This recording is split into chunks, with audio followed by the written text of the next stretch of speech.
Pursuit of the Truth, Bab 7. Su Ming tak pernah berhenti bergerak di hutan. Tubuhnya bagaikan anak panah saat melesat menembus hutan, memanfaatkan keakrabannya dengan hutan dan kelincahannya. Tak lama kemudian, Gunung Naga Kegelapan muncul di hadapannya. Begitu keluar dari hutan, ia akan bisa memasuki Gunung Naga Kegelapan. Bagi Su Ming, yang datang ke gunung ini sejak kecil untuk mengumpulkan ramuan herbal, setiap makhluk hidup di sini memancarkan aura yang membuatnya merasa tenang.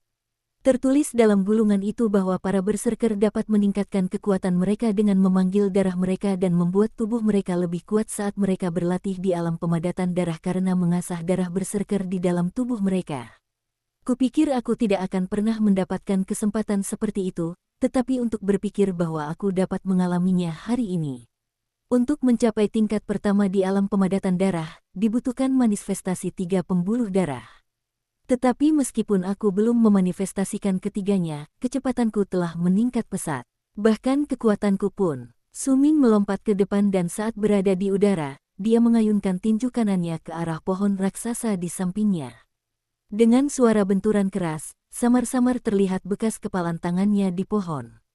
Namun pada saat yang sama, tangan kanan Su Ming juga terasa mati rasa, meskipun wajahnya dipenuhi kegembiraan. Namun, saat ia larut dalam kegembiraan, kilatan merah melintas di dekatnya dan mengeluarkan serangkaian jeritan bangga. Jelas, itu adalah suara monyet kecil yang merasa senang karena berhasil menyusul Su Ming dan melampauinya. Su Ming tersenyum dan mengejar bayangan merah itu. Kecepatannya tidak berkurang, tetapi dia tidak bisa mengejar monyet kecil itu.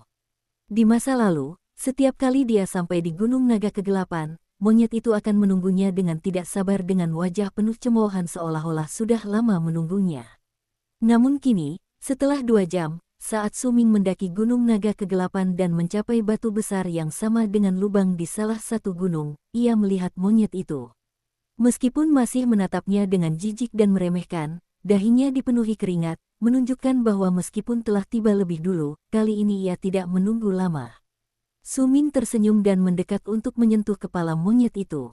Dia melepaskan keranjang dan berdiri di atas batu. Sambil memandang kabut di sekitarnya, dia menarik napas dalam-dalam. Dia senang berdiri di sana memandang pemandangan di hadapannya, meskipun ada jurang yang dalam tepat di bawahnya.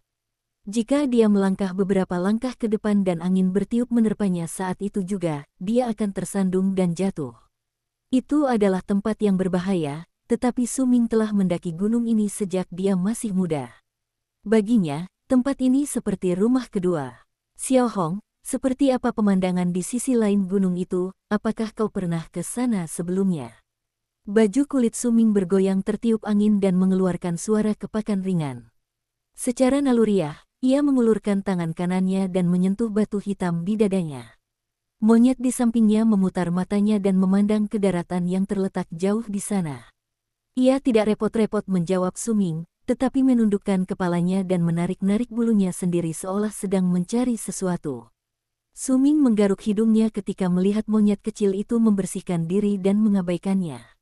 Dia menggelengkan kepala dan tersenyum, lalu memutuskan untuk duduk bersila di tempat dia berdiri. Xiao Hong, aku tidak akan kembali ke suku untuk sementara waktu kali ini. Aku mungkin akan tinggal di sini untuk beberapa waktu, jadi jika kau pergi bermain, bawakan beberapa buah untukku. Monyet di sampingnya segera mengangkat kepalanya dan menatapnya dengan mata terkejut. Ia menatap Su Ming dengan saksama, lalu tersenyum gembira dan mengangguk. Biasanya ia hanya bisa menghabiskan waktu 3 hingga 5 hari bersama Su Ming. Ketika Su Ming kembali ke sukunya, ia akan ditinggalkan sendirian di hutan. Begitu ia mengerti apa yang dikatakan Su Ming, ia sangat gembira. Su Ming menarik napas dalam-dalam beberapa kali dan menutup matanya perlahan sambil merasakan angin di wajahnya. Dia akan memulai pelatihan di sana sampai mencapai tingkat pertama di alam pemadatan darah. Baru setelah itu dia akan pergi. Lagi pula, Su Ming tidak tahu bagaimana menjelaskan apa yang terjadi padanya.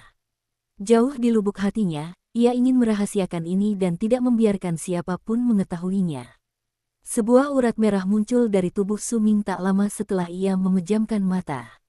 Urat merah ini memancarkan cahaya merah redup. Urat itu tidak lagi berkilauan, tetapi menunjukkan tanda-tanda kemunculan.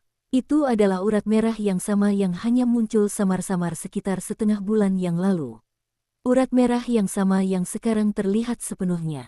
Su Ming mungkin tidak memiliki bakat dalam mempraktikkan jalan berserker, tetapi dia bukanlah tipe orang yang mudah menyerah. Sekarang, saat dia duduk dengan kaki bersilang untuk berlatih, waktu berlalu dengan lambat. Matahari terbit dan terbenam, kabut di langit berkumpul dan menghilang. Suara burung dan binatang bergema di pegunungan, menciptakan semacam ketenangan. Dikelilingi oleh kedamaian itu, Su Ming membuka matanya di pagi hari kedua. Dia menggerakkan tubuhnya. Ketika dia menoleh ke belakang, dia melihat bahwa monyet kecil itu telah pergi, tetapi ada beberapa buah di tanah dan beberapa inti buah yang tersisa dari buah-buahan yang telah dimakan habis. Su Ming mengambil beberapa buah dan memakannya sebanyak selusin. Dengan nafsu makannya yang besar, buah-buahan itu hanya bisa membuatnya kenyang sebagian. Ia mungkin suka makan buah, tetapi ia tidak suka makan terlalu banyak sekaligus. Setelah selesai makan, Su Ming langsung duduk dan fokus memurnikan darah berserker di dalam tubuhnya. Namun kali ini, Su Ming membuka matanya setelah beberapa saat dengan ekspresi bingung di wajahnya. Pembuluh darah pertama sudah muncul, tetapi sepertinya tidak cukup darah dalam tubuhku untuk memunculkan pembuluh darah kedua. Su Ming tidak tahu bagaimana menggambarkannya. Seolah-olah pembuluh darah pertama itu sendiri telah menyerap lebih dari setengah darah segar dalam tubuhnya dan tidak cukup darah untuk memunculkan pembuluh darah kedua. Sulit untuk dijelaskan, tetapi itulah yang dirasakan Su Ming. Aku kekurangan darah. Su Ming menggaruk kepalanya dan menghela napas. Dia tidak tahu bahwa para praktisi aliran berserker, terutama pada tahap awal, selain membutuhkan tubuh yang kuat untuk berlatih, juga perlu mengonsumsi sejumlah besar obat yang akan sangat meningkatkan pembentukan darah dalam tubuh untuk meningkatkan kecepatan latihan mereka dan selanjutnya memungkinkan setiap pembuluh darah muncul satu demi satu. Kekuatan seorang berserker di alam pemadatan darah berhubungan langsung dengan jumlah pembuluh darah dan darah yang dimilikinya. Semakin banyak darah yang dimiliki seorang berserker, semakin banyak pula pembuluh darah yang dapat ia wujudkan, dan ia akan semakin kuat.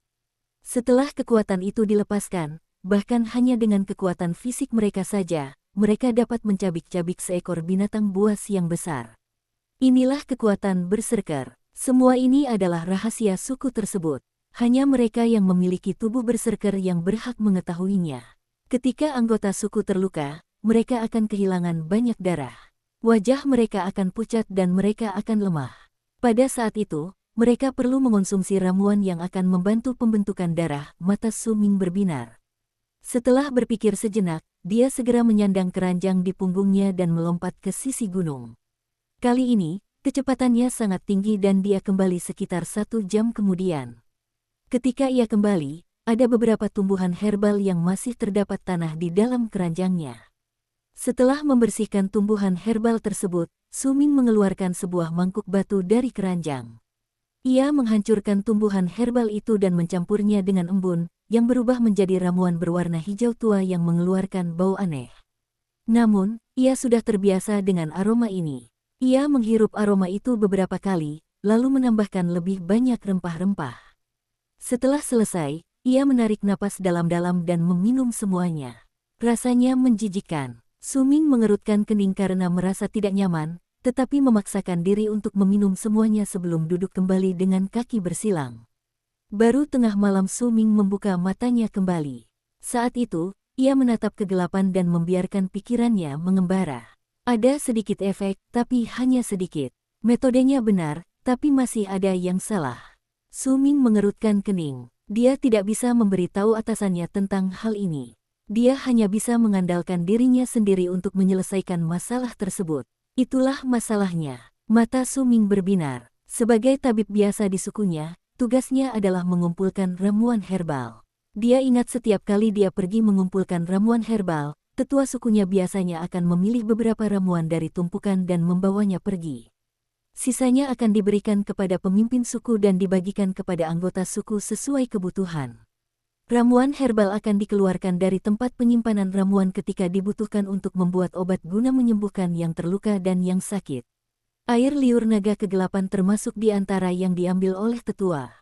Namun, air liur naga kegelapan tidak lagi berguna baginya, dan karena itu, semuanya diberikan kepada Suming untuk menyehatkan tubuhnya.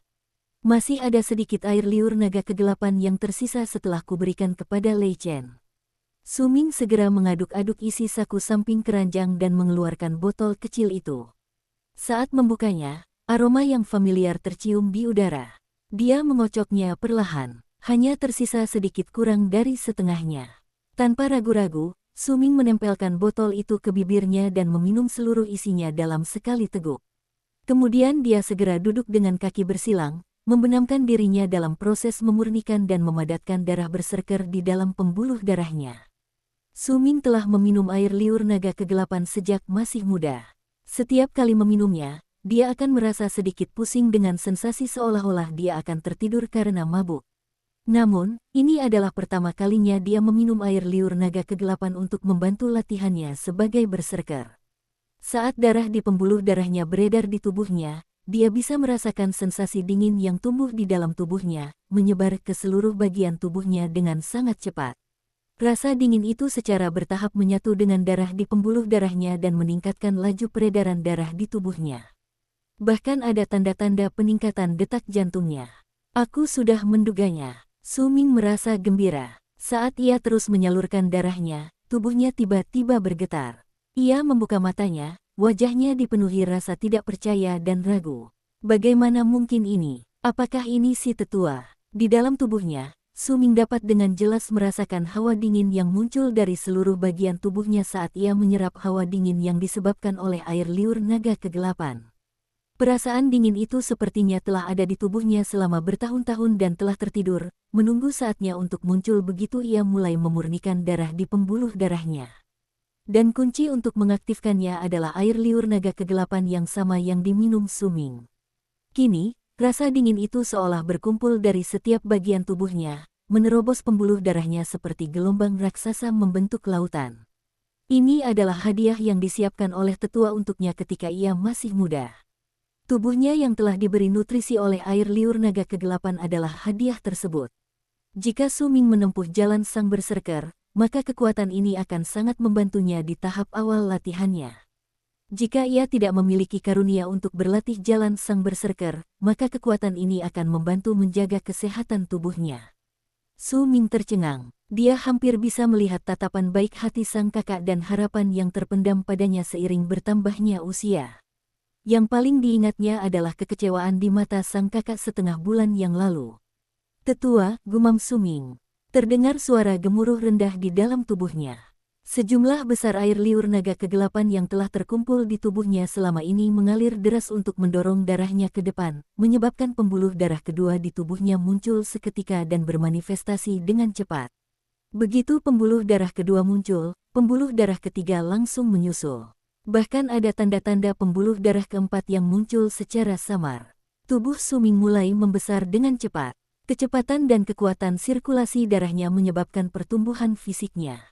Jika ini terus berlanjut, maka dia tidak akan lagi lemah dan rapuh, dan dia akan seperti anggota sukunya yang lain. Dia akan memiliki tubuh yang kuat. Namun tepat pada saat itu, batu yang tergantung di dada Suming tiba-tiba memancarkan cahaya tajam yang sama seperti pada patung dewa berserker. Saat cahaya itu muncul, segalanya berubah.